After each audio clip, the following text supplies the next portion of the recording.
अफगानिस्तान की जंग सिर्फ इक़्तिदार की जंग नहीं रही, अब इसके पीछे अरबों डॉलर की मादनी दौलत का खेल भी नुमाया होता जा रहा है। अफगानिस्तान की जमीन के नीचे छुपे कीमती ज़खायर पर कंट्रोल के लिए अफगान तालिबान रजीम की पॉलिसियों ने कई नए सवालात खड़े कर दिए हैं। मारूफ अमरीकी थिंक टैंक जेम्सटाउन फाउंडेशन की एक रिपोर्ट ने तालिबान रजीम की मादनी वसाइल से मुतल्लिक पॉलिसी और इन वसाइल के सियासी इस्तेमाल पर अहम सवालात उठा दिए हैं। रिपोर्ट के अकॉर्डिंग अफगान तालिबान रजीम अफगानिस्तान की तकरीबन $1 ट्रिलियन या इससे ज्यादा मालियत की मादनी दौलत को अपने सियासी और इंतजामी कंट्रोल को मजबूत बनाने के लिए इस्तेमाल कर रही है। यानी अफगानिस्तान के कुदरती वसाइल सिर्फ माशी आमदन का जरिया नहीं रहे, बल्कि ताकत और सियासी असर और रसूख बढ़ाने का एक अहम जरिया बन चुके हैं। अफगानिस्तान के 34 सूबों में 1400 से ज्यादा मादनी ज़खायर की निशानदेही की जा चुकी है। इनमें कीमती पत्थर, धातुएं और दीगर मादनी वसाइल शामिल हैं, जिनकी मजमूई मालियत का तखमीना $1 ट्रिलियन से भी ज्यादा लगाया जाता है। जेम्सटाउन फाउंडेशन ने अपनी रिपोर्ट में रिवील किया कि जून में तालिबान रजीम ने बदख्शा में तकरीबन 1000 फौजी एहलकार तैनात किए ताकि मादनी कानों और कीमती वसाइल पर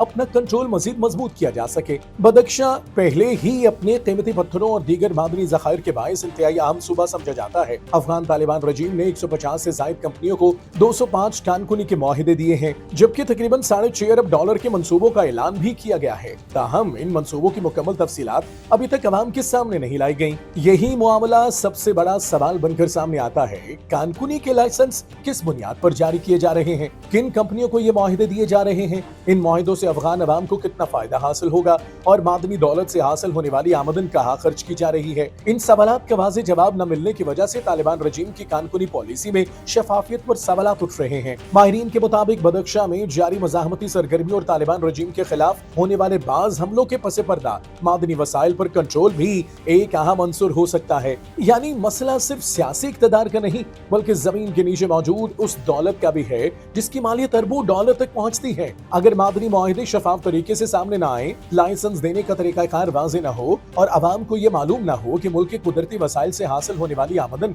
कहाँ जा रही है, तो इससे बदउनवानी, अक़रबा परवरी और वसाइल पर ताकतवर तबकात के कब्जे के खदशात मजीद बढ़ जाते हैं। अफगानिस्तान पहले ही कई दहाइयों की जंग, गुर्बत और सियासी अदम इस्तेकाम का शिकार रहा है। ऐसे में मुल्क की कुदरती दौलत अगर अवामी फलाह, रोजगार, बुनियादी ढांचे और माशी तरक्की के बजाय सिर्फ सियासी कंट्रोल मजबूत करने के लिए इस्तेमाल होने लगे तो अफगानिस्तान की माशी मुश्किलात मजीद पेचीदा हो सकती हैं। अफगानिस्तान की मादनी दौलत बिलाशुबा इस मुल्क के लिए एक बहुत बड़ा माशी मौका है, लेकिन यही दौलत तनाज़ा, सियासी कशमकश और ताकत की जंग का सबब भी बन सकती है।